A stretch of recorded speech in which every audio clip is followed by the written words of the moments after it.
If ever there was a picture that screamed henpecked, it would be this one, the return of the Sussexes to the United States. Harry and Meghan were spotted at the airport in Los Angeles on Monday, touching down after an 18-hour flight back from Nigeria. These candid shots show them exiting their private jet and climbing into a luxurious car after visiting Meghan's new homeland, Nigeria, a country facing significant poverty. The contrast couldn't be starker. Here's where it gets really interesting. These particular photos are worth 1,000 words. Meghan was pictured walking ahead of her husband as they left the airport. Harry, on the other hand, was walking behind, looking upset.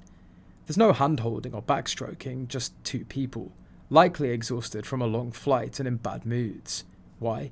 Because Meghan had just found out about negative PR surrounding their charitable foundation Archewell.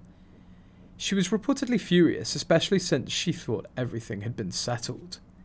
What's fascinating is that Meghan's almost surgically attached to a phone, even though she and Harry often talk about the toxicity of social media.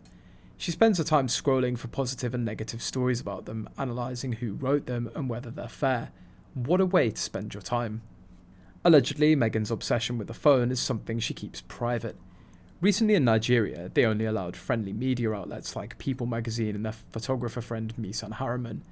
If they had a broader media strategy and tried to charm a wider audience, perhaps their PR would improve. As for these photos, Meghan's reportedly on a mission to find out who took them because she hates being pictured with a phone. Meanwhile, you have to wonder what the conversation was like inside that luxury limousine. You almost feel a bit sorry for Prince Harry, don't you?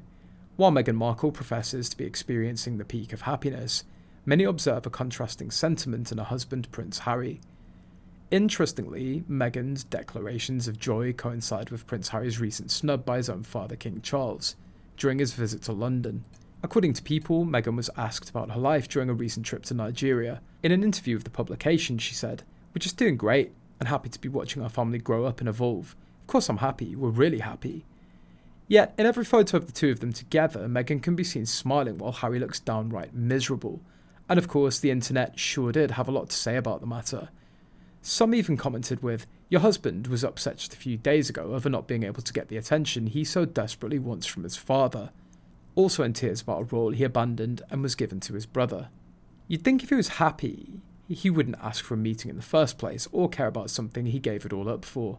Along with, when you have to announce you're happy, you're not happy. It's hard to imagine Harry gave up everything for one of the biggest nothings ever. Another critic wrote, "Meghan's still the same though, a low-level narcissistic sociopath with delusions of grandeur, but never actually achieving it. Hilarious to watch."